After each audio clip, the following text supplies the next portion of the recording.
Welcome to Texas Motor Speedway. We are about to introduce you to our Formula Drift Pro 2 Top 16. As these gentlemen and lady, might I add, qualified yesterday. So we are about to introduce them to you here in just a moment.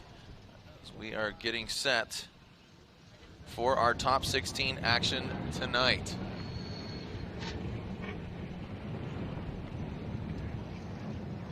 So thank you for joining us. We are live here at Texas Motor Speedway.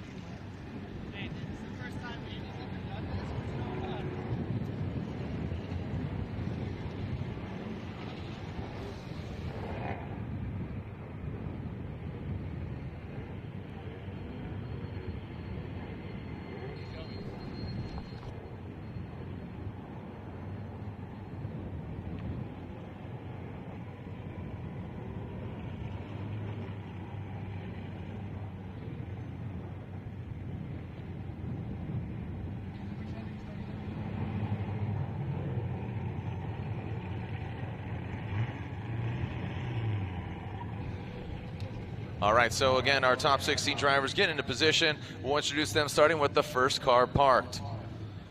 As we are seeing again, moving on down the line. Let's see who we have out there.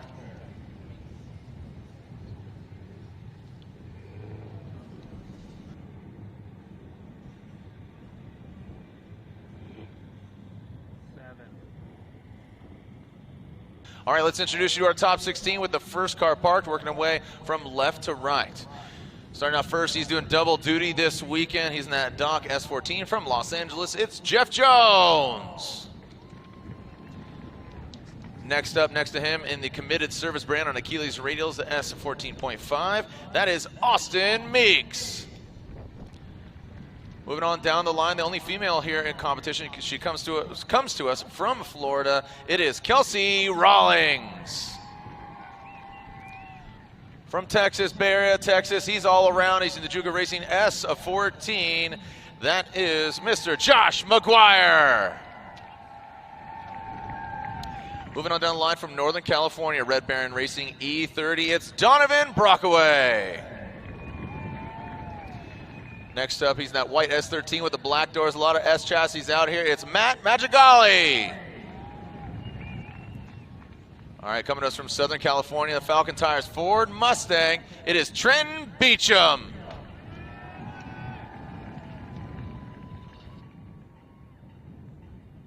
All right, moving on down the line, you can see the black S14, black suit. He's the man in black.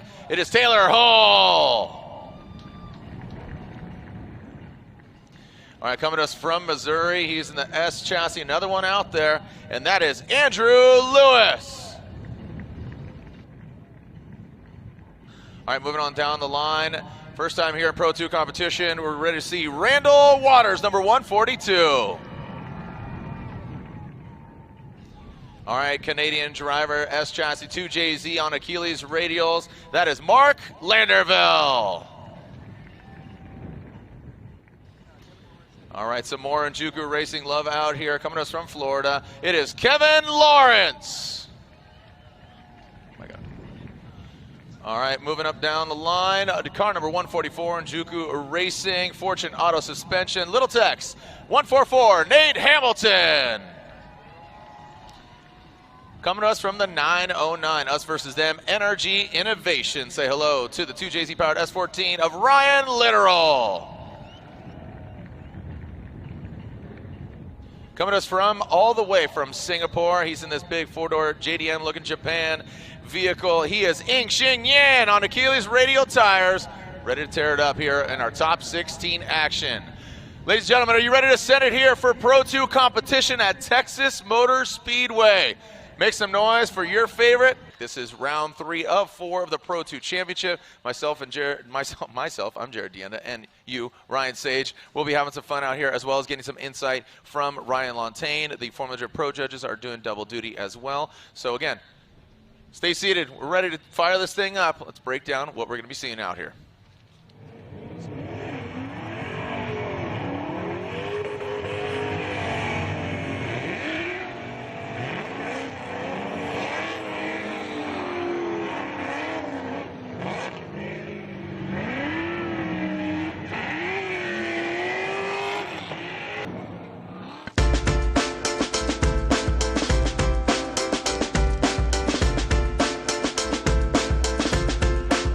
fellow Drift fans, and welcome to AutoZone Showdown, presented by and brought to you by Black Magic. This is round 7 of 8 of the Formula Drift Pro Championship, but this is round 4 of the Pro2 Championship, or excuse me, round 3 of the Pro2 Championship, as they have a single dedicated round at Phoenix at Wild Horse Motorsports Park. It should be a great event, but Pro2 head-to-head goes down today. I'm Jared Deanna, with me once again, Ryan Sage. Ryan, it's windy, it's sunny, it's a nice day, and we're see some great Pro2 head-to-head action. Yeah, it's been a really awesome Pro2 season thus far. I think the consensus is that this year's drivers have really been on their game. We've seen some ups and some downs. We've got a good battle for the championship, and we've got one round to go after this, so the points are really going to matter coming out of Texas. All right, so we're talking about coming out of Texas, but first we have to see the head-to-head battles, and what are we going to be seeing here today? Well, the event format is pretty simple. Drivers are competing in single elimination head-to-head matchups where each battle consists of 2 runs. The higher qualifier leads the first run and chases the second run. For the judges, it's obviously a tough job, but there's really only 3 choices that they have. It's either driver A, driver B, or one more time. Let's take a look at this very fast track. There's 6 zones or clipping points, 3 outside zones and 3 inside clips. Yeah, I think this is one of the most dynamic tracks that we have. It's certainly one of the hardest to drive, and it's definitely hard as a judge to be able to pick the right setup. Now, what the judges have done here is they've basically allocated the same points for line and for angle. Now, that's not necessarily going to matter so much in tandem, because what they're looking for is really who's going to win the battle between the lead runs and the chase runs. But as you can see here, we've got a number of inside clips, a 3-2-1 initiation cone, and then we've got this really crazy section on outer zone 3 that leads into the finish line, which makes up our course here in Texas. You're really transitioning what you did yesterday in qualifying in the lead position, and then when you're chasing down that car, you want to make sure that he's in the right place, or she, because we got Kelsey Rowlings in the mix. But so now another thing that the judges have created, which I think is real instrumental,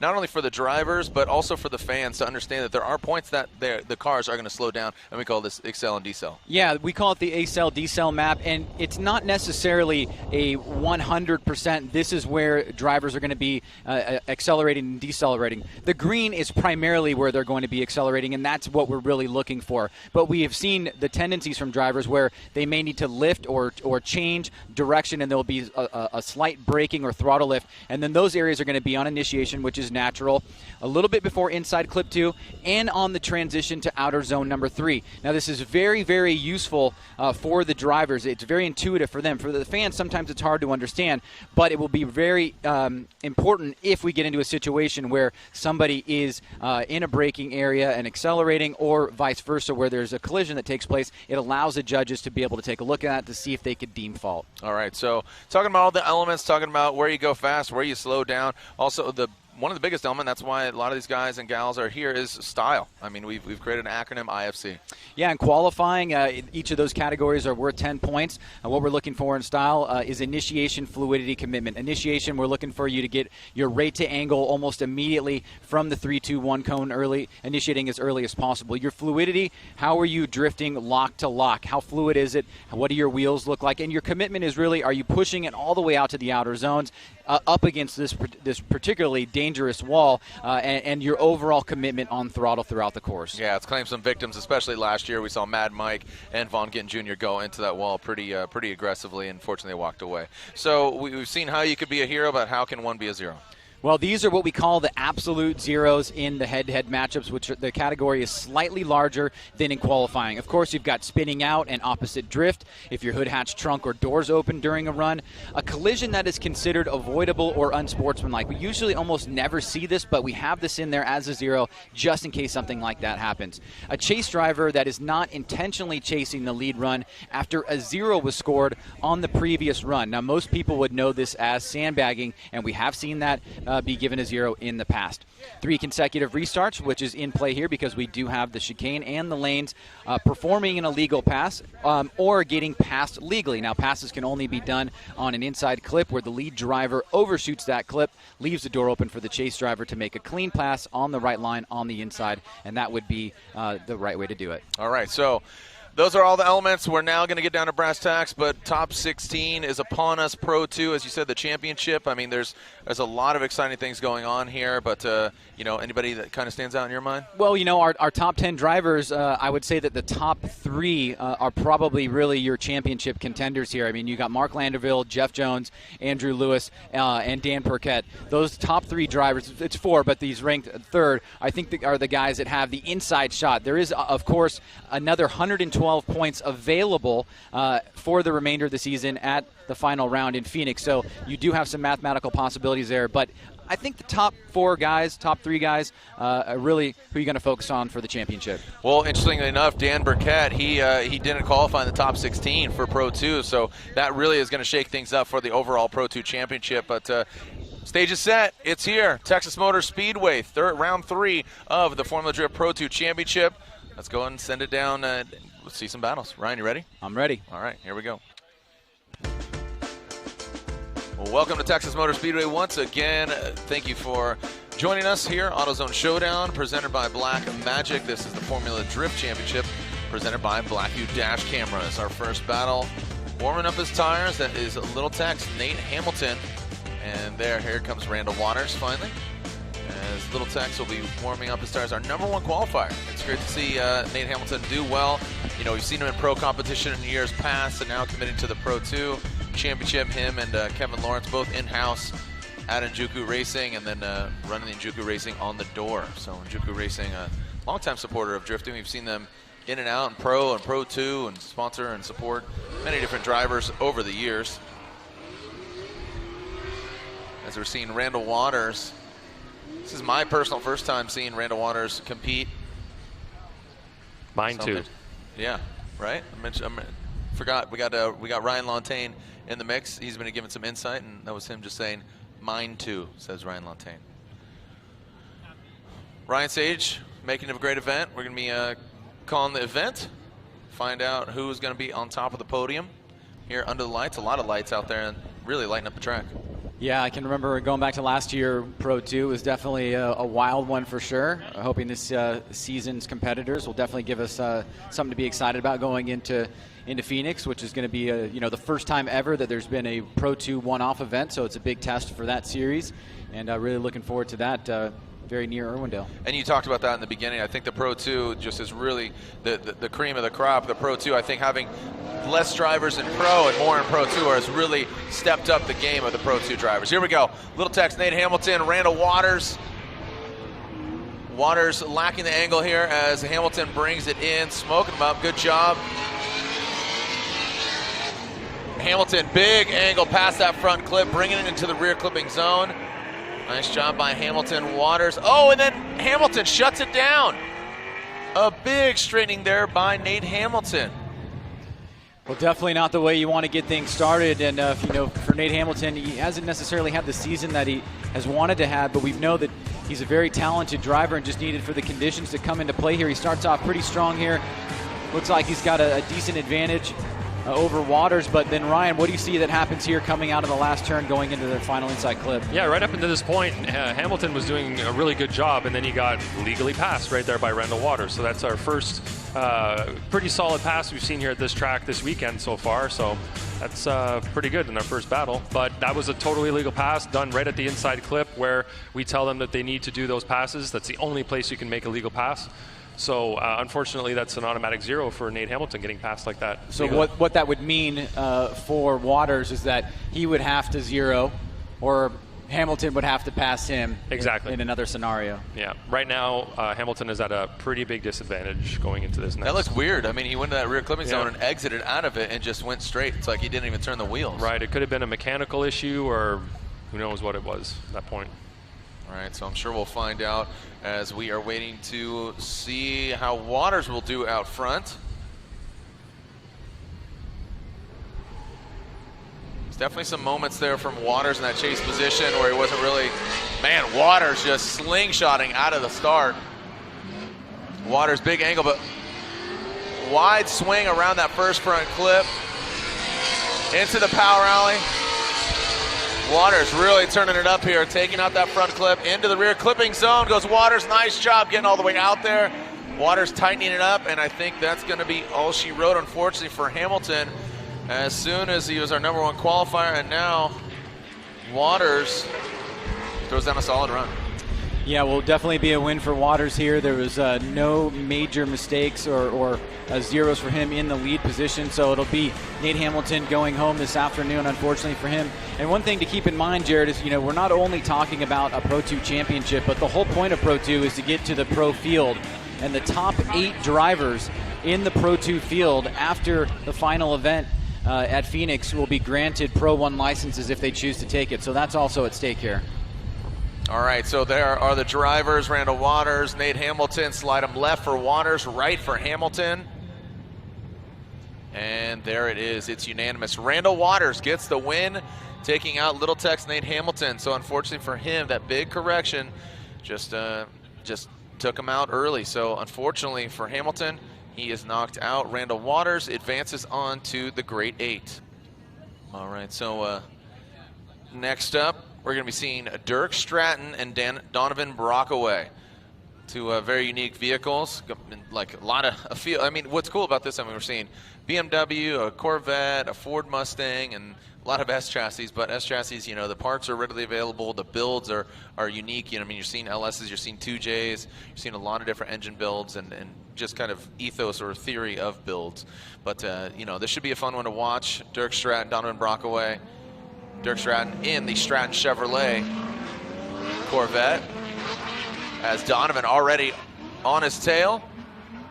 Good initiation there by Stratton. See if he can tighten it up. A wide swing around that first front clip. Now into the power alley, throwing the smoke. Achilles radial in Donovan's face. Good transition from Stratton. Brockway not too far behind. Like to see more angle from him. Unfortunately, Brockway. Looked like he locked him up. Was that before the finish line, Ryan? Well, we've seen 2 drivers. This one is a little bit closer to call, but 2 drivers have some mistakes at the latter part of the final turn there. You can see Brockway trying to chase down Stratton here, who had a little bit of contact during practice. Stratton gets a little bit wild there, but is able to maintain it. Good movement back around this final inside clip. And then, Ryan, what do you see here? Right here, it looks like Donovan just shuts it down, straightens up, tries to reinitiate, but it kind of too late. From Stratton, he missed outside or inside clip 1. He was off of outside zone 2 early, so he got into it at the beginning, but got off really early, but did a good job on the second portion of the course. But he could have had a stronger early portion there. But Brockway definitely made a mistake at the end. And that was before the finish line, so that's gonna hurt him. Yeah, that's going to be on each individual judge to determine if that's a 0 on their part, and if they want to zero him out for that. So that'll affect as they go into the next battle here. All right, Donovan Brockway will lead, and Dirk Stratton giving chase. All right, here comes Donovan out front, initiating, pouring more angle on it. Nice job. Into the power alley, Stratton hanging close. Like I said, with Donovan's car, not a great degree of angle, not the biggest angle. Oh, and look at that, Brockway getting way out there. Looked like he throws up some dirt tight to that front clip. So Ryan, so Dirk Stratton there chasing him down and missed Brockway. Yeah, Brockway trying to get one back here after that mistake in the final turn. Gets a bit wide there on the first inside clip. Stratton through the smoke cloud here. Brockway drops a tire, now falling back is Stratton. You can see right here on the inside, Ryan, Stratton, something happens to him here where he takes a real tight line on that final turn. Yeah, he really dove in he missed outside zone 3 essentially, but I'd say that in the chase position, he had what I would call mid-proximity. He wasn't super close, but he wasn't really far away either.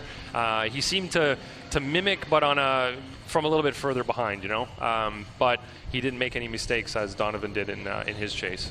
All right, let's go to the judges. Brockway on the left, Stratton on the right. Slide him left or right, which way are we going?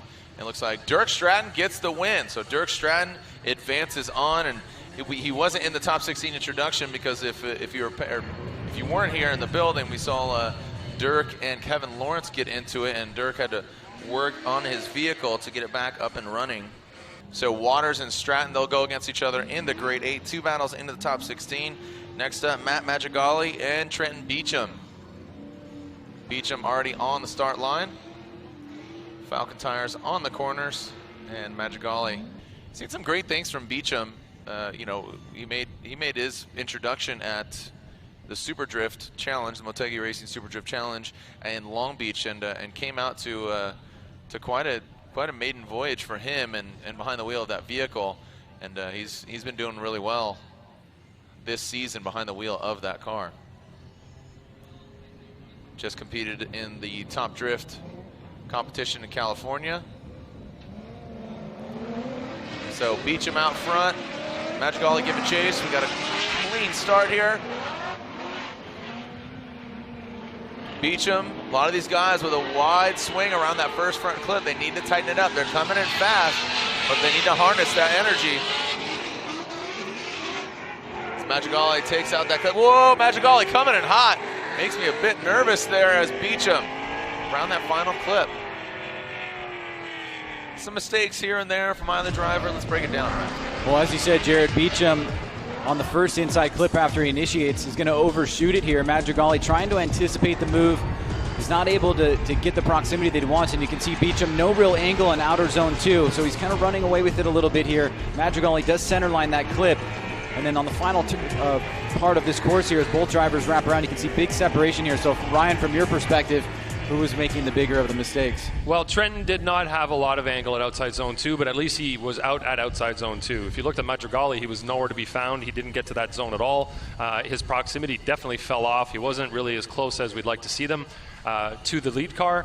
And Trenton, yeah, he did have a little bit of an issue with angle here and there and missed inside clip 1, but he kind of put the car where it needed to be. Madrigali, on the other hand, was not really doing any kind of chase. He wasn't mimicking the line, the angle, or the movement of the car at all in any way whatsoever. So not really much of a tandem to be had in that one right there. All right, here we go. Madrigali out front. Beachum in the chase position. Madrigali, good angle. Beachum just really lacking it. Oh, look at this, crawling around that first front clip. Madrigali and Beachum. Good composure there by Beachum. Oh, into that rear clipping zone. A bit more of an active chase here from Beachum. Good composure, but just not having the total angle. And Madrigali had some kind of weak points as well. Well, I want to go right to Ryan here. Ryan, what is your interpretation of this section of the course here with Madrigali out front and Beachum kind of closing here with both drivers looking like they're having trouble in that section? Yeah, it looked like Madrigali slowed down to try to attain under clip 1. He felt like he maybe was going to go wide, it kind of looks like, and slowed up quite a bit. And that is definitely not a slowdown area on the Excel-Decel map. So that is a knock against Madrigali for sure. Beachum adjusted really well in the chase position and was able to maintain proximity. His angle fell off a little bit, but in terms of the lead car making the mistake first, the chase driver didn't have a very good lead to follow in that case. All right, waiting for the judge's verdict. All right, we're seeing Madrigali on the left, Beachum on the right. Which way is it gonna slide? And Trent Beechum down by the Beachum. Trenton Beechum.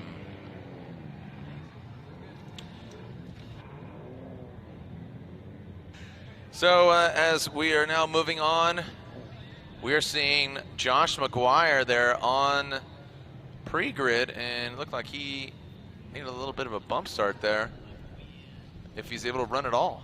So it seems that Maguire is having some issues, might be calling a competition timeout.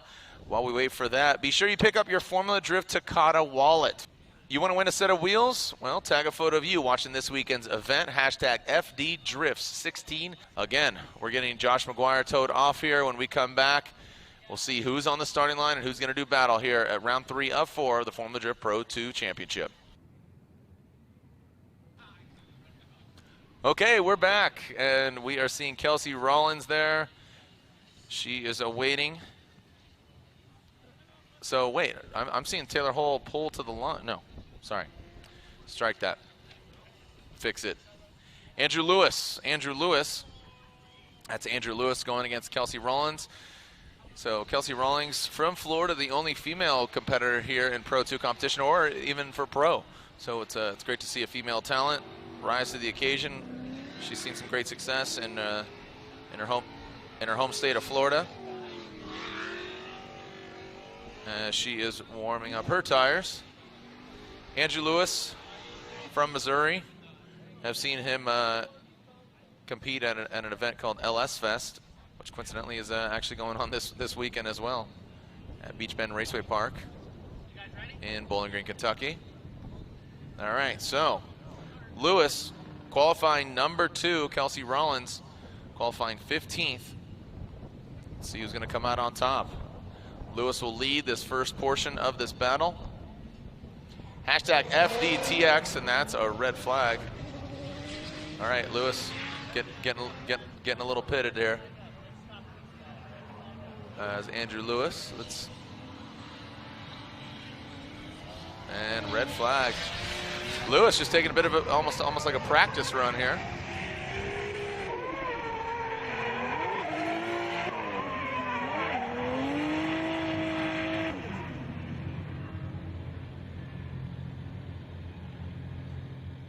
All right, so the red flag was thrown at the start. Lewis just didn't see it or chose to ignore it at this point. And he was the one that created the infraction there. He did jump the line, and the flag was thrown. We had 2 flags out for him. He just kept on cruising.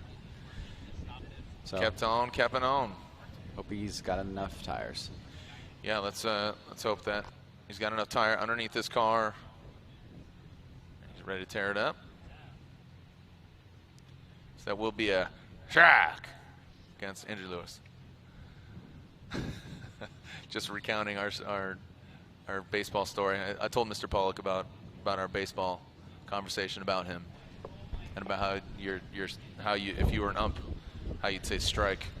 Well, I like the Eddie Vedder one. Oh. What does Mr. Pollock have to do with it, though? I'm confused. He's the baseball umpire. Ah, I see. Gotcha. Mostly high school baseball. Right. He's an umpire, and he's behind the catcher. Did he whip it out for you real quick? And I didn't get his impersonation. He should have. Oh well, next time we see him. All right, so Lewis, Rawlings. Let's see what we got. Who's coming out on top? Let's make sure we get a clean start here from Lewis.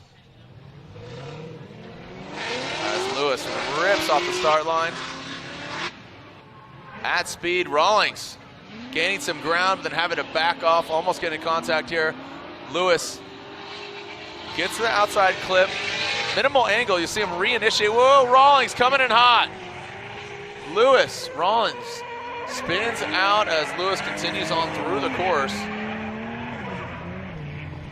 Ryan, Lewis didn't have the strongest lead run. He was really lacking the angle here, but Kelsey spinning out, that's going to be a 0 against her. Kelsey closed on this first section here by reducing the angle there, but Lewis seemed a little bit out of whack. And also on this middle section here, Ryan, how do you interpret that as Chelsea goes off course? Yeah, he had really low angle through there.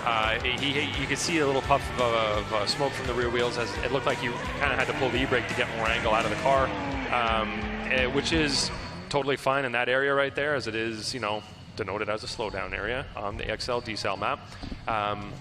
But Kelsey was diving in. She was trying to gain more proximity. It looked like she just got a little too aggressive, got on the brakes a little too hard, and then careened off course. Now, from his side, it looked like he was maybe trying to get away. We couldn't really say, if it was his goal, trying to get away in that section, especially in outside zone 2. Very, very low angle. And then she just had to try to play catch up, and unfortunately didn't go well. Trying to play catch up and got a little mustard in her face. Yeah. Unfortunately, and a little bit of dirt. Dad jokes. Bad dad jokes. Dad bod, dad jokes forever. All right, so here we go. Rawlings sitting on that deficit will be out front. And here comes Andrew Lewis. Kelsey, whoa, way out there. Opening door for Lewis. Kelsey now gaining some composure, really locking up that back wheel. A gang of e-brake. Looked like she was offline. Kelsey straightening another big e-brake yank as Lewis. All right, so yeah, it looks like Kelsey was having some trouble from the onset here. You can see lacking the angle on this inside turn here, and then overshooting the first inside clip. trying to get set up. You can see Andrews really pressuring her right here, but as they get into this section here, Andrews he's gonna basically broadside that inside clip there. So Ryan, some mistakes on both sides, but Kelsey just looked a little bit uncomfortable out front. Yeah, when you have a lead run that is a little bit wonky, let's say, you know, missing some clips and zones in the wrong area of the track, as a chase driver, it really gets you in an awkward position because you can't get your car where you need it to be to get through the course in the right way either. Now you can see there that Kelsey had to pull the e-brake for a very long period of time to get the car around that inside clip, but it looked like he didn't have that foresight, being in the rear, you know, in the chase position, to get around there as well.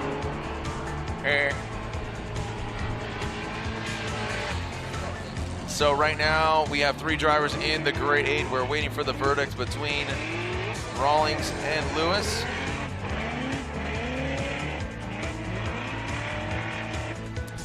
And I'm pretty sure they're going to be sliding Andrew Lewis's way.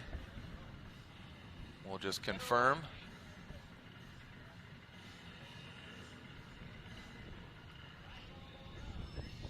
All right, looks like Josh Mcguire is repaired, seeing him back to the start line. There's Kelsey Rowlings, Angie Lewis, slide him left for Rawlings, right for Lewis. And there it is. Andrew Lewis gets the win. Kelsey Rowlings knocked out. She's got that Ford Mustang-powered S14. Fortunately, not able to advance on into the grade 8. So Lewis gets the win and moves on to the grade 8. Next up, looks like Litteral and Meeks. Brian Litteral in the RB-powered. As we have that of Austin Meeks.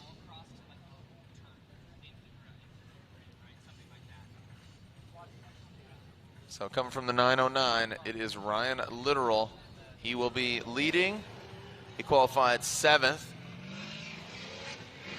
And here comes Austin Meeks. Litteral, nice and settled, looking strong. Second hash mark on that front clip. Meeks, all up in the smoke. Some wavering there. Whoa, Meeks surging forward as Litteral keeps it consistent. Good line all the way through the course. Litteral, nice job out front. Well, good start by both drivers. Pretty exciting battle here between Litteral and Meeks. Litteral in the lead position. Nice job on this first inside clip.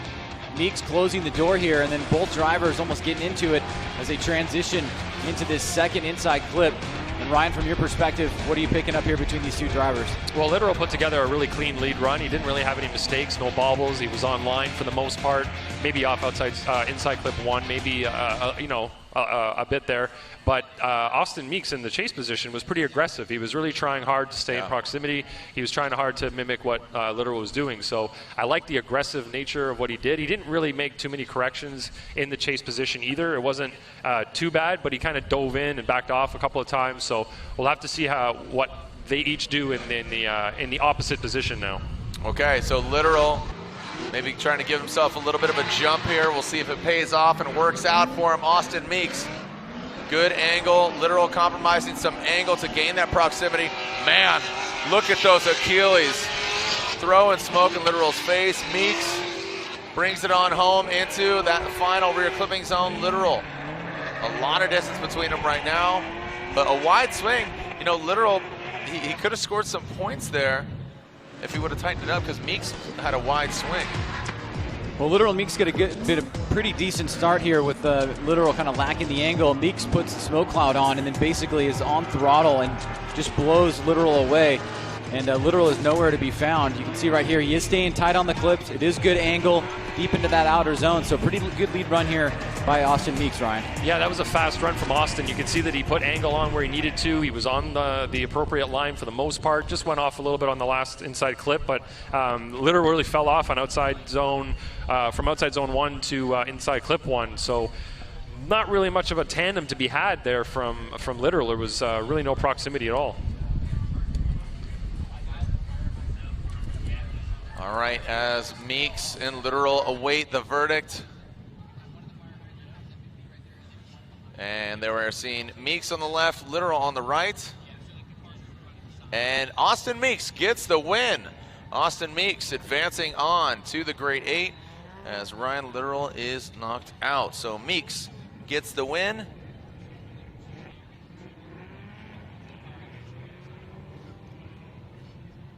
Came out on top. So we are finding out, unfortunately, Josh Maguire did make it to the grid after his competition timeout, but now he is out. So there's unfortunate gremlins that are haunting him and his Injuku Racing Fortune Auto S14 on Falcon tires, and it looks like he will not be competing. That means that Taylor Hull will be advancing on. This will be a bye run for Taylor Hull.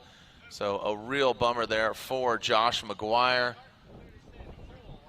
So Taylor Hull will get an automatic bye into the grade 8. Raven?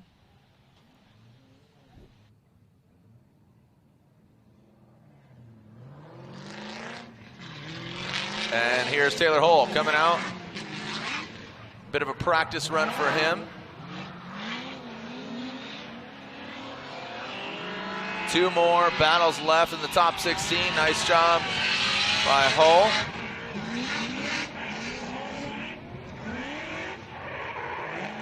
Keeping a safe distance between him and a lot of these Pro 2 guys struggling coming off of that wall and just unloading, just straightening out. So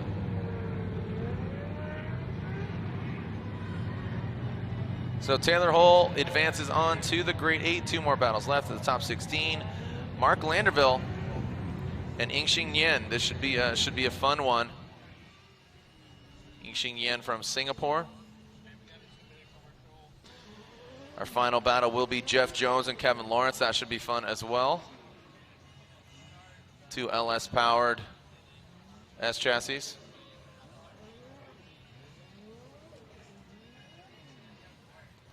Sheng Nian warming up his Achilles and now pulling to the start line. Marc Landreville, Perry Performance Center. Little Pink Paradise S14.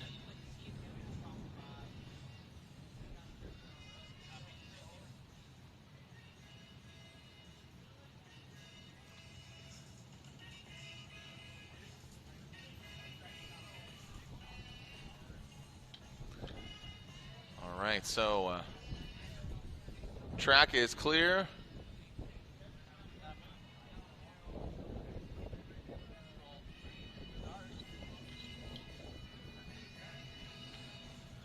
Already in the grade 8, Dirk Stratton will be going against Randall Waters. You got Trenton Beechum against Taylor Hull.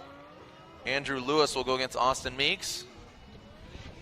And again, 2 more battles left to forge our grade 8. All right, here we go. Marc Landreville out front. Nice job. Big angle from him. Sheng Nian now up close to him. Good angle from Landerville. Nian getting off course there, coming in hot. Oh, and a big correction there from Nian. But Landerville keeps course. Definitely the guy to beat, Marc Landreville. Well, Landerville definitely showing some dominance here. We've seen Nian really progress over the course of the year and also watching him drive in FD Japan, but Landerville pretty consistent here. Big smoke cloud as he reaches into that second outer zone, wraps around this second inside clip, stays tight here. This is the mistake by Nian on the inside here. It should be an advantage, I would say, for Marc Landreville off to run number 1, Ryan. Yeah, he's proven that he's really consistent. He can run the same run pretty consistently, repeatedly, which is what he needs to do to be able to keep moving on from round to round. And he's proving that he can hit the clips with angle, get through the zones. He can keep his composure, too, and keep calm even in these kind of high-pressure situations. So some drivers, you see them doing really well in practice, and then they make it here, and they kind of panic a little bit. But he's really shown that he's capable of doing that and being competing at that high level that he needs to do. All right, here we go. Sheng Nian out front. Landerville giving chase. Nian initiates, scrubbing quite a bit of speed, allowing Landerville to catch up. Nian, second hash mark, filling that second rear clipping zone. Whoa, look at Landerville jumping forward. Nian shallow, straightening there from Nian, allowing Landerville to gain proximity.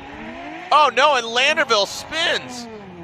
Man, are there banana peels out there? I swear, these guys just keep losing it after that rear clipping zone. Well, we saw Landerville closing the door there on the latter part of the course, especially from inside clip 2 to outer zone 3. Nian, meanwhile, out front, not too shabby in the lead position, reaching out to outer zone number 2. And then Landerville through the smoke cloud, sees the gap there, hits the accelerator, shoots up on the inside. And then, Ryan, what is your interpretation of what happens right here? Well, right here, it looks like Nian's on throttle. There's no reason for him to be at blame for what happened to Marc Landreville. Marc, it just looks like he got on the throttle too aggressively right here. The car kind of swung around a little too quickly, and he couldn't hold on to it. Nian definitely made some mistakes in the lead. You can see right there, he totally missed that outside zone altogether. But yeah, I guess you could say maybe he did slow there a little bit because he got on throttle after that clip. So we'll have to look at that a little bit more closely as we look at some replays to figure out who really was at fault in that area right there. Here it is again, Jared. What they want to see is whether or not Nian is on throttle or off throttle in that area. I mean, certainly Landerville was closing, but the judges really need to dissect whether or not Nian made a mistake enough in order to warrant that the spin would come from Landerville. Yeah, it's just a weird spin, too. I don't think there was contact. I mean, that's a big correction there from Nian. Was there contact?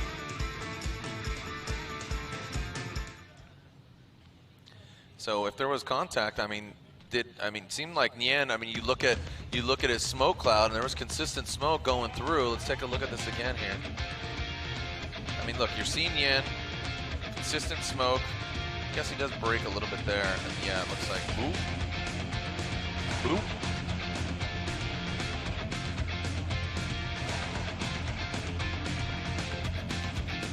So seeing Ryan, while you guys are watching this, can you take us through some of your thoughts? Yeah, we're trying to look for contact right now. It kind of looks like Marc hits him right there. It looks like there's a big slowdown from Nian. It looked like maybe Nian was going to go off course and he lifted off the throttle, let the car coast. But that's supposed to be an on-throttle area right there. So Landreville is trying to maintain proximity, trying to stay close to him through to the finish line, and unfortunately got into the side of Nian's car and had nowhere else to go due to Nian slowing down. You can see right there, Nian got back on it, clutch kicked, and the tires start to smoke, but it's past inside clip 3. So we're thinking maybe that is what occurred in that area.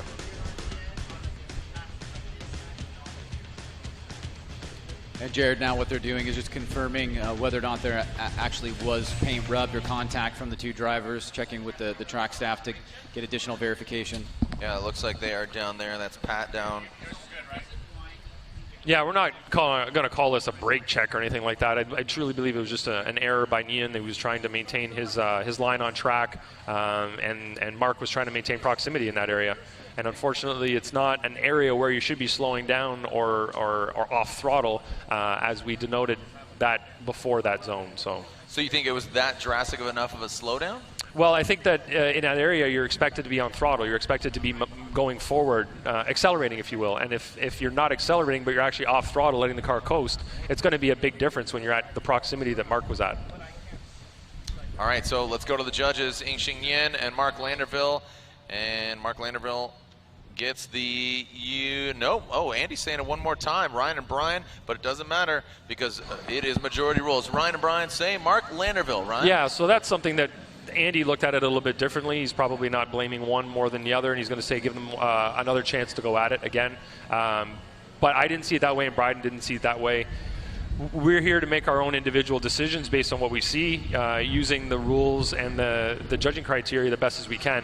And sometimes you're going to look at it in one driver's way, and you're going to look at it the other driver's way, or you're just going to say, you know what, neither one of them deserves to win, or neither one of them deserves to be punished or kind of held back because of that mistake. And this is a classic example of one of those situations where you have something that looks a certain way on the face of it, and until you dissect it and look at whether or not brakes came on, look at whether or not there was a smoke line happening, right, what the other driver was doing, whether or not he was in proximity, you're able to get to some conclusion. Exactly. You heard me right away say that, oh, it looks like Landreville got in there too early. And then, oh, no, on the second replay, it looks like, Nian made the mistake. So you have to really analyze it and look at it to make sure you're making the right decision. All right, our final battle of the top 16, Jeff Jones versus Kevin Lawrence. Jeff Jones qualifying 6th. Kevin Lawrence qualifying 11th. All right, going and getting tranced out right now. Here we go. As Jones will lead, Lawrence will give chase. A lot of the pro drivers watching what's going down. I think tomorrow and even going into the night, I think the smoke trail is really going to be, I don't want to say an issue, but it's going to be a point of contention here to really focus in on. Here we go, Jeff Jones. Jeff Jones initiates. You can hear him banging away. Lawrence. Whoa, Lawrence with a big correction. Lawrence straightening out. Jones continuing on through the course. And here comes Jones through that rear clipping zone. Tying it up to the final one. You know, Jeff Jones getting a lot of track time today. He's the only driver doing double duty, both Pro and Pro 2. Yeah, I was just thinking that he's probably had more track time than anybody else, and it's certainly showing that his strategy of doing Pro and Pro 2 this year is really starting to pay off, and we're seeing 91 or a 90 in Pro qualifying, so certainly turning it on. But you can obviously see there in the chase position from Kevin Lawrence, Ryan, that there was a big mistake on inside clip 1 and really wasn't able to make it up throughout the rest of the course. Yeah, Jeff put together a good lead run. He wasn't as wide as he could have been on outside zone 3, but for the most part he did pretty well. A couple of bobbles on that first corner going from outside zone 1 to inside clip 1, but definitely some big mistakes from Kevin Lawrence. He had that understeer at inside clip 1 and then what looked like a pretty big straight through the chute here coming up to inside clip 2. So not too consistent from Kevin in the chase position. Yeah. He could have really stepped it up there, but now it's going to be up to Jeff to put together a good chase and Kevin to try to redeem himself with a good lead. All right, Kevin out front, Jones giving chase. Lawrence and Jones, who's going to be our final competitor into the Great 8? Lawrence initiates. Whoa, a lot of dirt being thrown up there by Lawrence. That'll be a deduction mentally from the judges. Lawrence a wide swing around that front clip. Jones seems to be keeping a safe amount of distance between him and Lawrence. Coming to that final clip. Lawrence very far off of that last 2 final clipping points. Unfortunately, I was just going to say that outside clipping zone, but the front as well. So after that mistake in run number 1, Lawrence has some ground to make up here.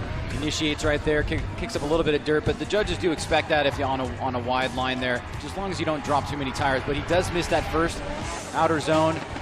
At low angle too, unfortunately. Yeah. That could be mildly seen as trying to get away a little bit, and there is a bit of a distance there between him and Jeff. But it's really the mistake he made at the end here. It sounded like his car maybe had an issue. It was kind of sputtering and not really getting him out to outside zone 3, and then he kind of had a off-course excursion there near the finish line. So unfortunately, I think Lawrence had just way too many mistakes to deny, and Jeff Jones unanimously gets the win. Kevin Lawrence and his Injuku Racing S chassis get knocked out as Jones continues on into the Great 8. So our Great 8 is shaped up. Randall Waters, Dirk versus Dirk Stratton. Got Trenton Beechum, he's going to be going against Taylor Hull. Then you have Andrew Lewis versus Austin Meeks. Then Marc Landreville versus Jeff Jones. When we return, just a short commercial break, just 2 minutes maximum, and we'll be back here at round 3 of 4 of the Formula Drift Pro 2 Championship. Welcome back. The sun is setting here at the AutoZone Showdown, but things are just heating up. Presented by Black Magic. This is round 3 of 4 of the Formula Drift Pro 2 Championship, and tomorrow we'll see who gets on top of the podium. But tonight we're going to find out in Pro 2. Tomorrow's all about Pro. As we're seeing our first battle pull up to the start line of the Great 8. Randall Waters versus Dirk Stratton. And Stratton leaves the start line. Randall Waters playing catch up. Wow, Stratton, good job on angle. Waters, a wide swing. Stratton not getting all the way out to that second outer zone. You see some big corrections there. Waters coming in hot in that rear clipping zone. Stratton, oh wow, Stratton going off course, and Waters and Stratton have contact. Ugh. So that was a great initiation from Dirk Stratton. Yeah. That was dynamic, as we like to say, but really quick to angle, looked really strong. Boom. And then he looked good coming through inside clip 1. He was off of inside clip 1 a little bit, better than he was previously. But in the chase position, it looked like Waters kind of straightened there, had a bit of a bobble. Dirk here doing a pretty good job up in front, the Corvette, until this position. He got into outside zone 3 really late, which caused him to go off. And then Waters, well, you know, I joke about this in the driver's meeting sometime. I say if the lead driver goes offline, you don't want to follow him into a dangerous area. But he followed him dangerously into the dangerous area and actually made contact with him. Yeah, I'm surprised that Waters, I mean, he came out hot. Yes, he came out. He was very fast trying to make up some ground, it looked like. And it looked like he maybe target fixated, kind of staring at Dirk where he was going and kind of followed him right in there. Should have been looking at the finish line, not at Dirk going off the track. Or just zeroing in on that final front clip. So unfortunately for Dirk, he goes off, and then insult to injury, they get into a little tussle there off course. So Dirk, that's been like Dirk's third incident. I mean, he got into contact earlier, right before top 16 introductions, and now he's got another contact here. So let's see what is going on here. I'm sure that they'll call competition timeout, work on the cars, make sure everything's okay. All right, so Beechum, he's warming up his tires, and then Taylor Hull will get his going for our second battle of the Great 8. Some exciting driving here in Pro 2. This is fun. Yeah, Pro 2, it's, like I said, I think from last year to this year, the driving level has really progressed. I think the car builds are competitive. I think they're fairly equally matched. There's no real dominance. You know, Alex Hilbrand, we saw him really dominate last year. Yeah, no, it's good to see them pushing really hard, too. I like to see the aggressive chases. You want to make sure that those chase drivers are really pushing hard to show that they're able to keep up and everything. So it's good to see that. They're really pushing really hard. The lead drivers are pushing really hard as well, as evidenced by Dirk pushing a little too hard in that case. But nobody's holding anything back. You know, they're not trying to sandbag at all. Everybody's pushing really hard, put on a good show, and show who's really the best. And all three judges will be at the Pro 2 finals in Phoenix as well. Correct? We will. Yeah, absolutely. All right. Pool party, my house. All right, pool party. Barbecue. All right. Are you gonna get really sober and drink soda? Drink water. A bunch of LaCroix. Water. He only has children's drinks with no alcohol. Only juice boxes or fruit pouches. Juice or water. That's it. Fruit snacks and juice boxes for the adults that don't drink. All right, here we go. Beechum and Hull. Beechum out front, initiating. Hull right there in the mix. Beechum now turning it up. Around the inside clip, into the outside clipping zone is Beechum. Hull gaining some ground, exploding that front bumper. Beechum shallow, losing some angle there as he exits out of that rear clipping zone. Hull keeping it pretty consistent throughout the course. Let's look at this again. Yeah, so pretty good initiation from Beechum here. Not a whole lot of angle coming through here, though, to be honest with you. But Hull's doing a good job right up to that point in the chase position. Beechum is getting on the line where he's supposed to go, but not with a whole lot of angle until right there. Hull is trying to maintain proximity. You can see him kind of... He's maybe trying to keep up there. You can see that he's working pretty hard in the chase position to try to maintain proximity and keep up to Beechum up front. To me, it seemed that he was saying, I'll stay close to him. I'll lose some angle here, especially on that second outer zone here. But Beechum straightened there as well, and coming out of that final clipping zone, you saw him straighten out as well. Exactly. It's kind of weird. I'd like to see more angle from these guys. This happens at every level of drifting that we watch. We always see in competition, people tend to forget what their goals are, what it is that they're here to do. Right. And they forget a little bit. They drive a little too hard. They think about the chase car too much, and they lose focus of what's important in that lead position, and then they end up making mistakes. Where if they just breathe, slow down for a second and go, okay, these are my goals, A, B, C, D throughout the course. They would have a much better time in the lead position. Yep. I agree. All right, so. Here we are, Taylor Hull out front. Trenton Beechum in the chase position. Hull initiates. Beechum straight lining to the door. You're talking about that more angle. Beechum definitely needs to throw some more angle at Hull. Squatting into that second rear clipping zone. Beechum coming in hot. Now into that outer zone goes Taylor Hull. That was, all right, so I think Taylor Hull, he scrubbed a lot of speed, and that's that level of compromise. It seemed that he had the angle, but just scrubbed a lot of speed, allowing him to shoot in, but Beachum was way shallow on the inside. So we got to see here if there was any contact there. I don't think there was on initial, on that first look, but we'd like to see if that actually happened. So here it looks like Hull's doing a great job in the lead of throwing that angle that we're talking about. Beachum's maintaining proximity, but at less angle. So right here you can see that Hull over-rotates, and Beachum just avoids contact, essentially. So that was a mistake made totally by Hull on his own. I don't believe there's any contact made. It was Beachum did a great job of not hitting it, but he was definitely in the wrong spot there in the chase position, way on the inside. It should not have been there. He wasn't mimicking what Hull was doing really in that position, but Hull made that mistake all on his own, ended up going 4 wheels off in the dirt. Yeah, I mean, did you see when he threw it in? The front wheel just went boom. I mean, they were full lock. And he's lucky he didn't spin, but ended up going on the inside of that clip, which is really not where you're supposed to go. No. Beachum spinning out there, trying to avoid contact. Thankfully, he did avoid contact. We don't have any pieces to pick up off the track right now, so that's a good thing. All right, so the judges, Ryan Lantain, Andy Yen, and Brian Eggert, having to digest those 2 runs, which no real standout moment for either driver. And some major mistakes there on that second run. And I have to call that second run a wash, practically.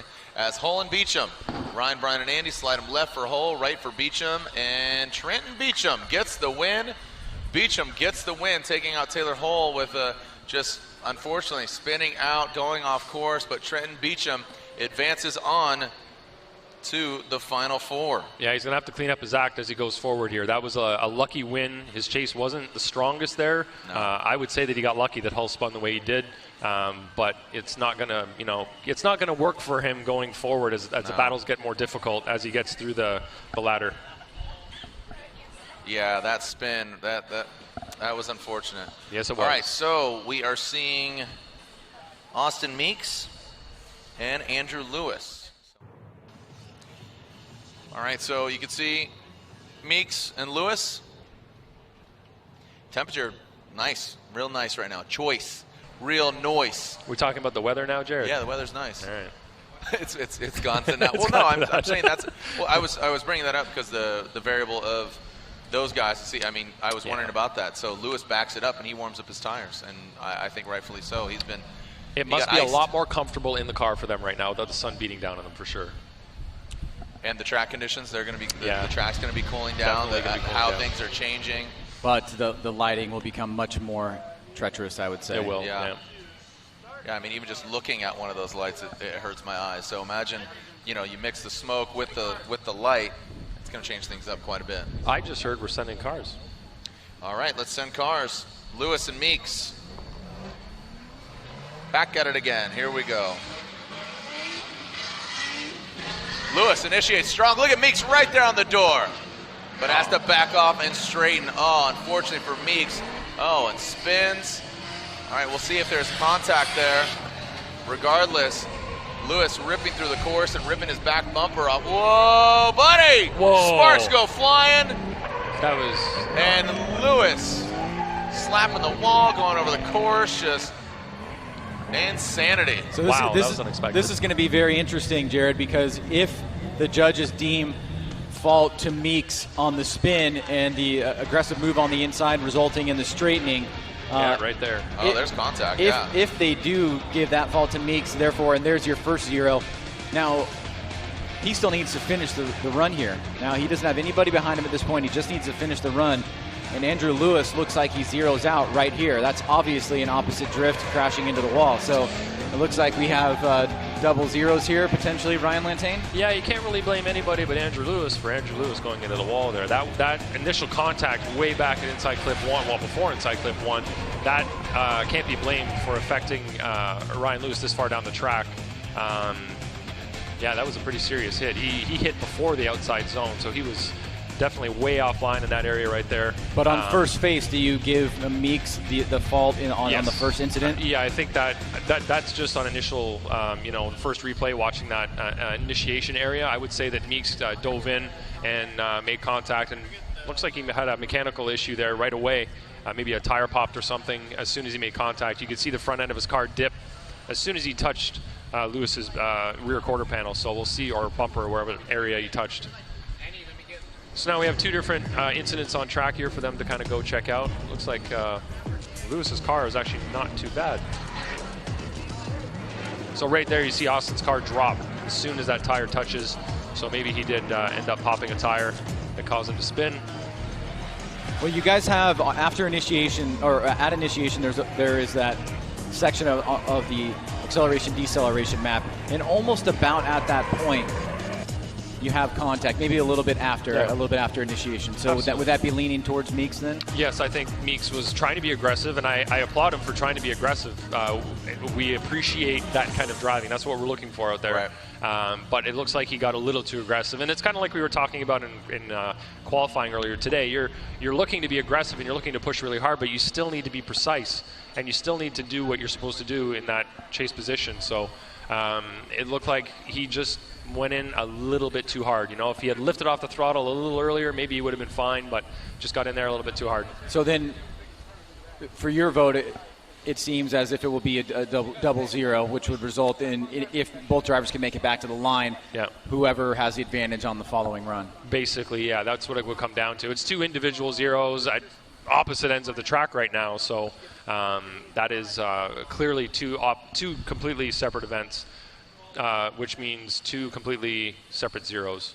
But at least Lewis's car still drives for him right now. We'll have to see what happens with Meeks' car once they get it on the flatbed and into the hot pit. All right, well, when we come back, we'll get the track cleared off, get Meeks off of the course as we're seeing Lewis pull off. We'll clean things up, and we continue when we come back here at round 3 of 4 of the Formula Drift Pro 2 Championship. This is AutoZone Showdown, brought to you by Black Magic.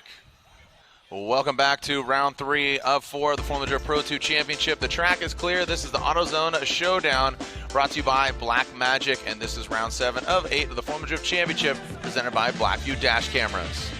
Texas Motor Speedway, playing host to many different motorsports over the years, IndyCar, NASCAR, and for the past 3 years, it's been Formula Drift competition. So Dirk Stratton, he pulls to the line, unfortunately. Well, fortunately for him, but unfortunately for that of Randall Waters, he had to retire. So this is a bye run for that of Dirk Stratton. Dirk Stratton advances on to the final 4. As Stratton and his bye run, man, he's taken quite a few hits this weekend. Comes in hot into that rear clipping zone, just shaking things down. You can see him working the wheel. Congratulations to Dirk Stratton, advancing on to the final 4. It's going to be an all-American battle. We're going to see the Corvette versus the Ford Mustang in the final 4. Trenton Beechum qualified 4th, Dirk Stratton qualifying 8th. So that should be a fun one to watch. But we just saw, you know, as Beachum kind of got a lucky break there against Taylor Hull, as he spun out. So Lontaine even said it, you really got to step up here. So Beachum and Stratton. So I'm seeing Beachum still over there, but right now warming up his tires, Marc Landreville. French-Canadian that is Landerville, Perry Performance Center, Pink Paradise. Ready to light him up.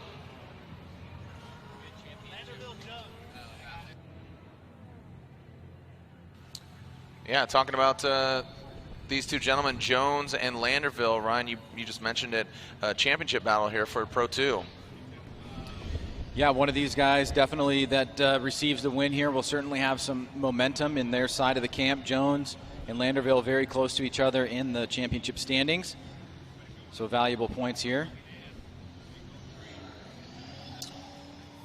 Jones lighting him up, warming up his freshies. Taking a look at the Pro 2 standings, Ryan. What's a breakdown at coming in this round? They're 1 and 2 right now. Jones is just 5 points behind, so this win right here would put him into first place. For Landerville, if he gets the win, it would extend his lead. Andrew Lewis who is still in competition, but does have a 0 currently right now against Austin. Meeks is in 3rd, and Dan Burkett, who's not in competition tonight, is in 4th place. So the top 3 guys still in competition, and the winner of this event, whoever it may be, potentially gaining some ground leading into the final event. All right, Marc Landreville qualifying 3rd, Jeff Jones qualifying 6th, so equally matched. A great pairing here. You got two different schools of thought on builds. Jones is going to initially jump, then kind of pump the brakes there as Landreville. All right, so Landreville tight around that first front clip. Jones tucking into that smoke signal. Landreville right on that front clip. How's he going to navigate this rear clipping zone? Jones comes up way short as Landreville wide swing about the 3rd hash mark. Jones tightens it up a little bit, but as we take a look at it again, Jones unfortunately really off of that rear clipping zone, the final one that is. Well, definitely echoes ringing from what Ryan Lantane said just a while ago about Landreville and his consistency, able to do the things that you need to do in the lead position. And one thing in particular that he did here was able to get through the course and have a pretty extended lead without cutting the course pretty much at all, Ryan. So it looks like he did what he needed to do. Maybe got a little bit wide there on that last inside clip. Yeah, he just had a couple of little flubs. He wasn't as deep in outside zone 3. He wasn't as close to inside clip 3 as he could have been. But overall, pretty good run, solid run. Consistent, good throttle commitment. Nothing too extreme, nothing dangerous, but just running it as he should run it. Jones, on the other hand, in the chase position, it looked like he was going to be able to maintain his proximity early on, but it fell off after inside clip 2, and then he wasn't able to get out to outside zone 3 at all. He really missed it altogether while the proximity fell off. Here we go, Jones out front, Landreville giving chase. Jones kind of a slow start here, rolling into it. Now turns it up. As Landreville right there, we talked about his consistency, but I gotta say, I like the way Jones has been driving this year. Even from last year to this year, he's aggressive, he's having fun, pops off a bumper, comes into that rear clipping zone, fills it up. Now Landreville short, not as short, but into that final rear clipping zone. Let's break it down, man. Are you seeing a needle go either way, Ryan? Well, Jones had a pretty solid lead there. Was it as good as Landreville's will be the question, but I think Landreville definitely had the better chase here. He stayed with him throughout this section of the course, didn't let Jones get away. Jones was able to fill that second outside zone, but then there was a tiny bit of separation here, but Landreville was able to close it as Jones makes a mistake in the lead position there on inside clip number 2.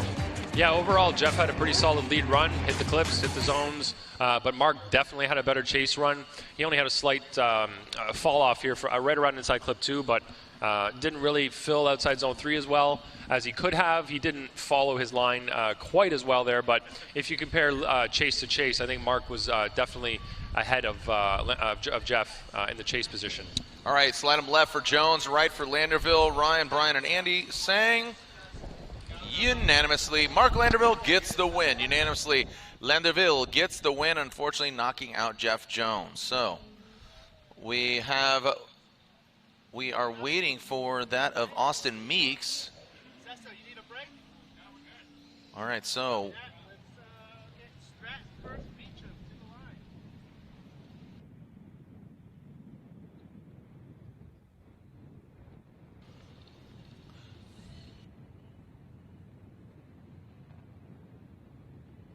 all right, so if you want to win a Ford Focus, enter to win a 2017 Ford Focus RS. Go to whatsyourfocussweeps.com. Again, brand new 2017 Ford Focus RS. I saw one is around here, and they're running a promotion. So, brand new hot hatchback hitting hot hatchback from Europe is hitting American soil. So, again, whatsyourfocussweeps.com.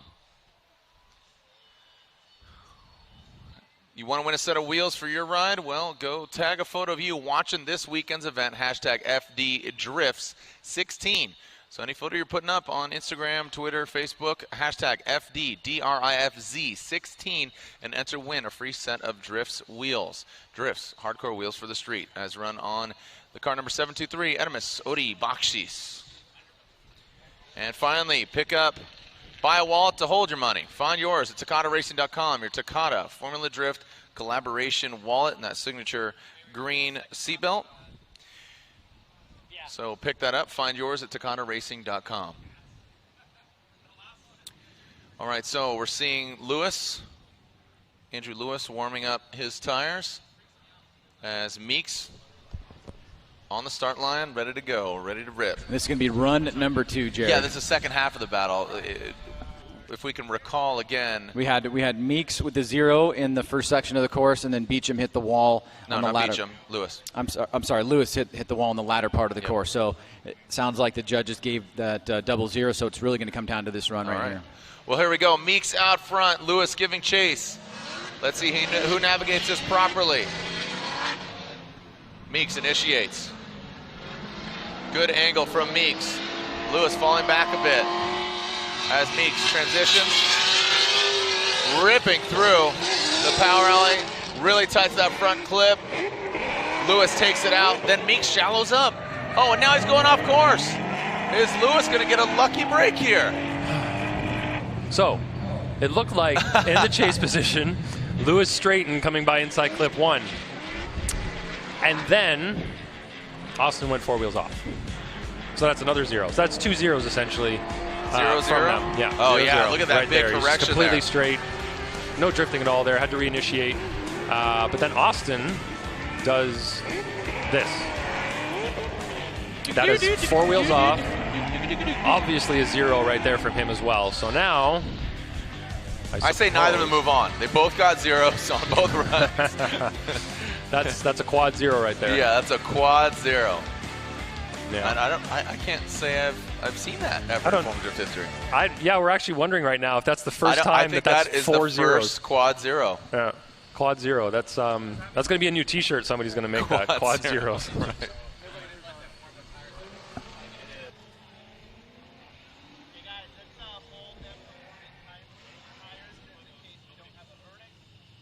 All right, so Meeks and Lewis.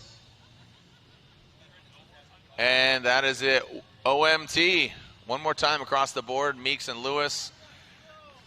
Definitely agree with that. Come on, fellas. Get it together. Who's going to advance on? Well, all right, so Meeks and Lewis figure out. We'll get some tires there, but we got Beachum and Stratton. Beachum and Stratton will be going up next, or actually I think we're going to wait for those gentlemen. So we'll find out what concludes, what happens, what's going down here at round 3 of 4 of the AutoZone Showdown, brought to you by Black Magic. This is round 3 of 4 of the Formula Drift Pro 2 Championship, presented by Blackview Dash Cams. When we return, it's all continuing on here at Texas Motor Speedway. All right, here we go. We are back, and we are seeing the one more time battle between that of Andrew Lewis and Austin Meeks. 3 drivers already in the final 4. You got Stratton and Beechum on one side, and then on the other side, you have that of Marc Landreville going against the winner of this battle. All right, fellas, bring your A game, because the winner going against Landerville. Here we go. Lewis out front, initiating into the dark. Into that, oh, wow, no angle. Meeks, or excuse me, Lewis. But Meeks, oh my goodness. All right, Meeks rocking a couple donuts there for you, just for a little flair, but Lewis, no angle, finishes out the course. That's double zeros. That is 6, count them, 6 zeros. 6 zeros. Heck. Sorry if you guys In a row. In a row. This is... Come on, fellas. Yeah, come on, fellas. That was a 720, though, by Meeks. Should we give him That some was points for that? kind of legit, though. Should we give him some points for a 720? And he has a suit on. Very Matt Powers-esque. Even more flour. Even more flair. So I don't know if he's having a mechanical issue. It doesn't look like it. He went back to the start line. Yeah, so 1, 2, full spins. Pretty solid.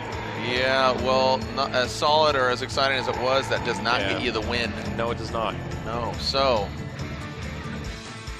Meeks right here, you see him counter and then whoop, boop, boop, boop, boop, boop. Yeah, he needs to do that, but keep drifting after. Then he's got it set. Yep. All right, so Meeks will now be out front.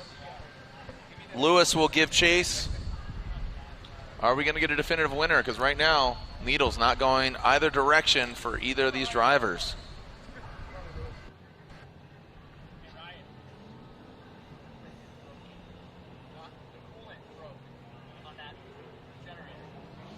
Oh, wow. All right, so here we go. so Meeks out front.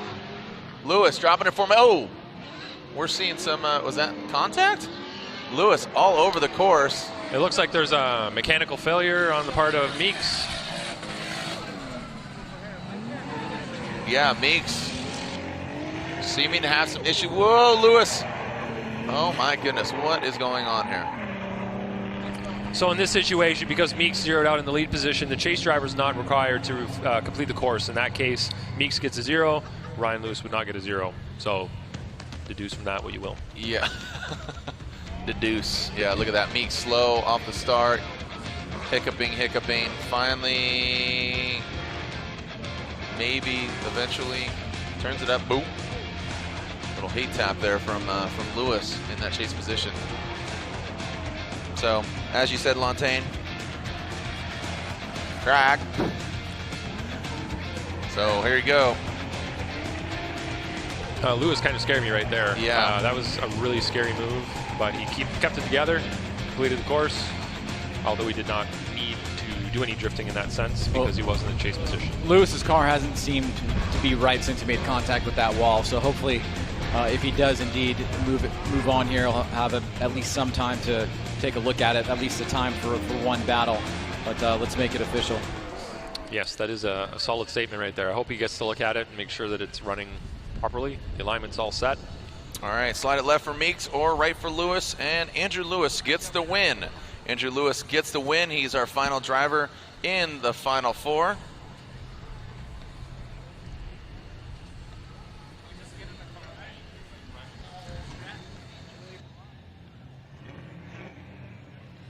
So our Final Four is set. This should be a fun one, All-American battle. Like I said, the Ford Mustang of Beachum. He'll warm up his Falcon tires. So we look at the 4 drivers that are going to go up for battle here. We've got Stratton, who qualified 8th. We got Beachum qualified 4th. Lewis qualified 2nd, and Landreville qualified 3rd. So Lewis has a pretty good chance of getting on the podium here, depending on what happens. Stratton's going to have to win here to secure himself a spot on the podium. He's going to have to beat Beachum and potentially get 1st or 2nd. Otherwise, unfortunately, with the way the lack of 3rd place battle now, he's not going to be able to get on the podium in that sense. Lewis is guaranteed a podium either way, basically. Lewis is guaranteed. Yeah. That's what doesn't matter what happens. Lewis is going to be on the podium somewhere. And taking into consideration the way these guys have been driving, I mean, Beachum's been really lacking the angle. As you said in that previous battle, you're like, dude, you got to bring it. Exactly. Stratton, he's taken 3 big hits. He took a hit earlier in practice. He took a hit right before top 16 introductions, and then he just took a hit in his previous battle. He did, yeah. So a lot of these guys, cars are not as they showed up. No, and they also need to be more consistent. Stratton in the lead position did go off course over there and was not able to stay on the track. He's putting together some good runs. Some portions of runs are really strong, but he needs to put together a full, solid run and be able to repeat it. All right, here we go. Beachum out front. Stratton giving chase. Beachum hard into that first initiation. Nice job by Beachum. Big angle, wide swing though again. Beachum, minimal angle there on that second rear clipping zone, now tightening it up. And Stratton backing it in, saving the car from the wall, but that will definitely hurt his potential advancement into the finals. That was a snappy transition right there. So Beachum gets a good opportunity here to take home a win to the finals if he can hold it together in his chase position. You can see out front here, both drivers making some mistakes, but Ryan, it's really going to be Stratton right here making the bigger of the two, coming in the inside clip 2, transitioning into the final outer zone. Yeah, that was in the lead position. Beachum, again, is not really throwing the angle that we'd like to see. From outside zone 1 to inside clip 1, there was not a lot of angle. He did throw some angle as he went by inside clip 1, but from initiation until that point, very low angle by outside zone number 2. And he didn't really have a whole lot through the rest of the course either, so he's really going to have to work on that in the lead position. Now, thankfully for him, luckily for him, he was faced with a spin from the driver behind him. So it's not going to be that big of a deal for him right now. I guess he's getting lucky in that sense. But Stratton, again, needs to be more consistent. Keep his car online, keep his car from over-rotating like that, and keep it on the track.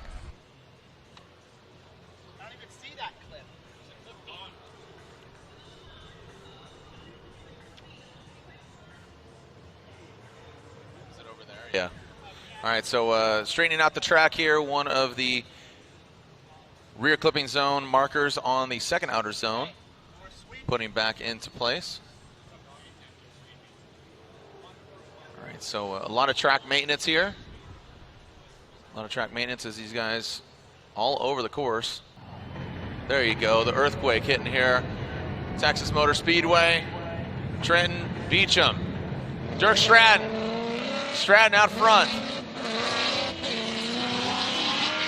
What Stratton got up his sleeve, he had that spin on his first battle. Coming into that front clip. Gets past it pretty big. Whoa, Stratton! Seen some sparks fly, big angle, comes unbound. That was a hard act to follow there for Beechum and Stratton. Oh, man. Well, I think obviously on first base, Ryan, it was a save by Beachum, a mistake by Stratton from inside clip 2, or outer zone 2, hitting into inside clip 2, and he was just basically trying to stay out of the way there. Yeah, that could be, this could almost be classified under one of the unchaseable lead runs from what he does right here. You can see sparks flying off from underneath the car, and then he goes way off right here, not doing at all what he's supposed to be doing, pretty much straight there, 4 wheels off, almost. So yeah, that would be considered right there an unchaseable lead run, I believe. Pretty safe to say. Beechum did a good job of not hitting him and staying in drift behind him. So kudos to Beechum there. Yeah, that definitely could have been a lot uglier. Yes, it could have. And even for Stratton too. You saw him come unbound. You know, got wound up when he came out of it, and he even saved his car from potentially hitting the wall. Exactly. All right, so Beechum and Stratton, slide him right for Beechum, left for Stratton, and there it is. Trenton Beechum gets the win. It's unanimous. So Beechum's going to the finals. He's guaranteed a podium. Is it going to be first or second? As, again, Dirk Stratton just a bit outside. He will get 4th place. He qualified 8th, so he cannot beat that of Landerville or Andrew Lewis and how they qualified. And you got to think, Andrew Lewis, I mean, his car just not 100%. Just doesn't seem, like you said, getting in that contact with the wall, it just doesn't seem like it's been up to snuff. Yeah, hopefully they had some time and an opportunity to take a look at it and get it at least operational and hopefully competitive, because Marc Landreville's been pretty consistent. He had that bit of a controversial battle with Nian, but he's looked solid pretty much the entirety of this weekend so far, and giving himself a huge opportunity here to really stretch the lead in the championship chase heading into Phoenix. Yeah, and that's where, like you said, things are shaping up. Landerville taking out Jeff Jones, who's in contention.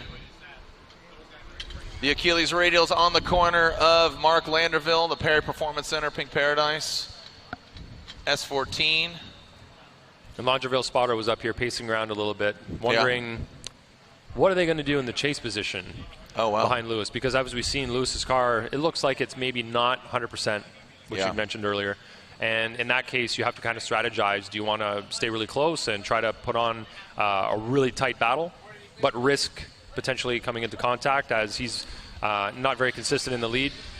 Or do you back off a little bit, but run the risk of getting left behind and then having an active chase deemed against you? So it's a difficult position to be in. You really have to weigh the pros and cons of both and try to walk that fine line. So that's what Landreville and his team are doing right now. I guess they're kind of strategize and figure out how to do that safely. All right, so Landerville lighting him up, warming up his Achilles. Andrew Lewis on the start line, awaiting. Again, Lewis guaranteed at minimum 3rd place. Beechum waits in the wings, throws on some new Falcon tires as he is in the finals to do battle against one of these gentlemen.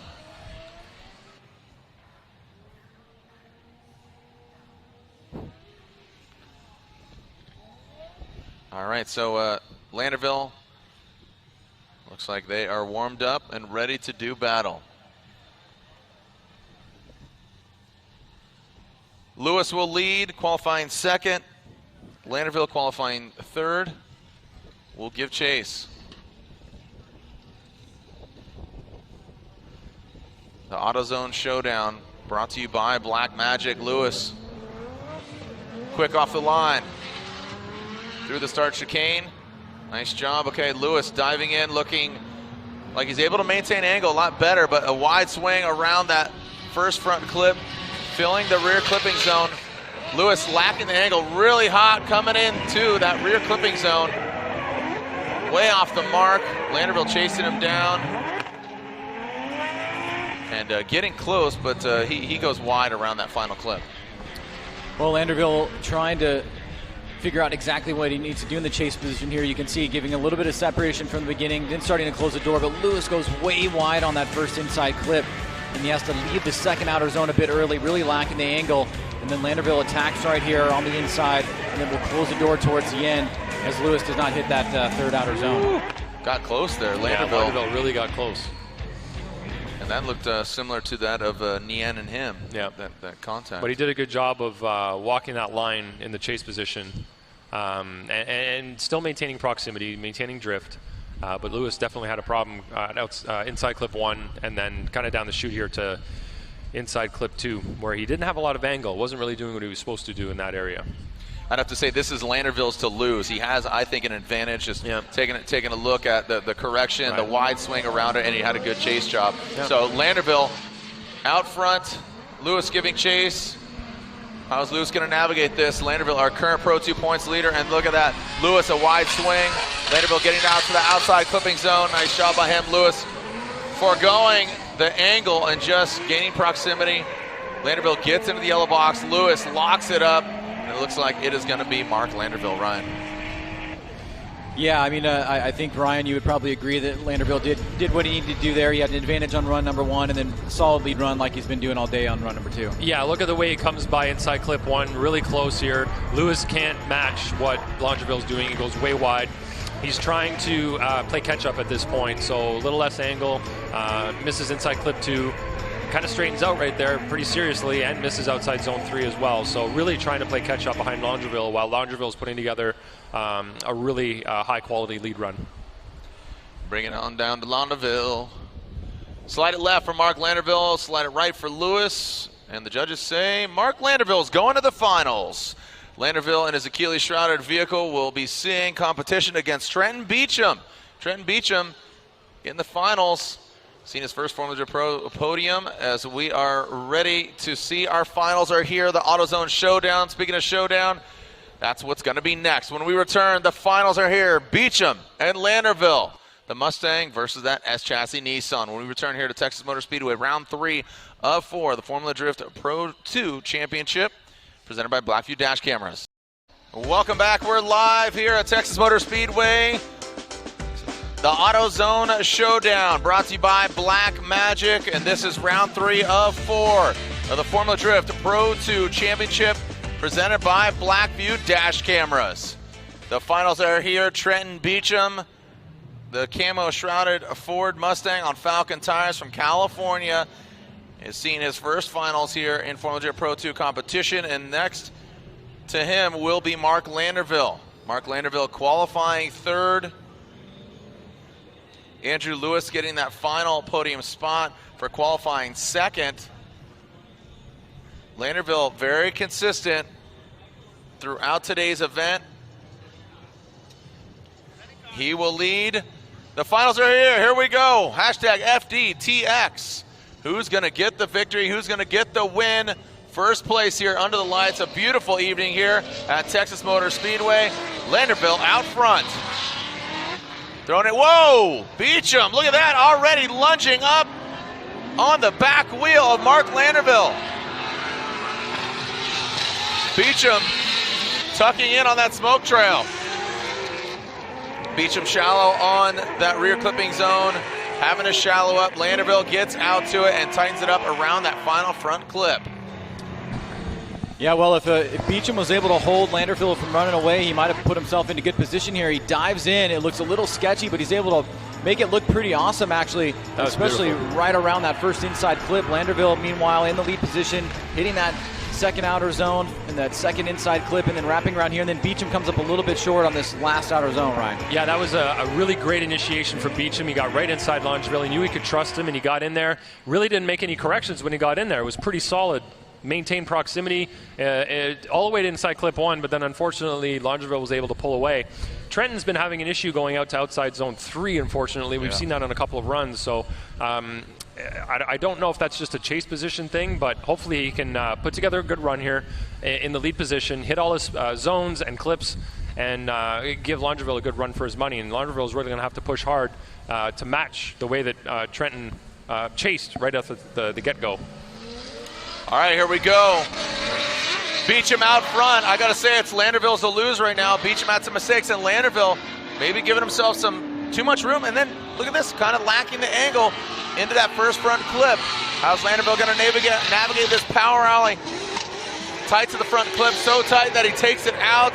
Beechum getting all the way out to that clipping zone, as you said. Lantaine talking about how he's going to navigate that, and I thought he did that really well. Is that enough to offset those mistakes by Beechum? Well, think of the 2 leads and think of the 2 chases, and if you can come to a winner in your mind that one driver won both of them, then you might have a winner. If not, then you may not. But from Ryan, from your perspective here, did Landerville pressure Beechum enough to match what he did on his run, and was Beechum's mistake too much to overcome in respect to that? Well, if you look at Trenton's lead run, he did a pretty good job. He didn't have the angle that Landreville did, I would say, through inside clip 1, through outside zone 2, a lower angle like we were saying before, but he did an awesome job on outside zone 3. Really threw it in there, highly committed, made it look really dangerous, I'd say, going in there. You know, you weren't sure if he was going to make it through. But Landreville's proximity wasn't as strong throughout the course, but it was consistent. He didn't surge forward and backward, but it looked pretty solid. Well, we are patiently awaiting. We see that of Andrew Lewis waiting in the wings. He got 3rd place. If we have a winner, we'll bring them down here up front and center. All right, looks like we do have a winner. We'll bring them down here.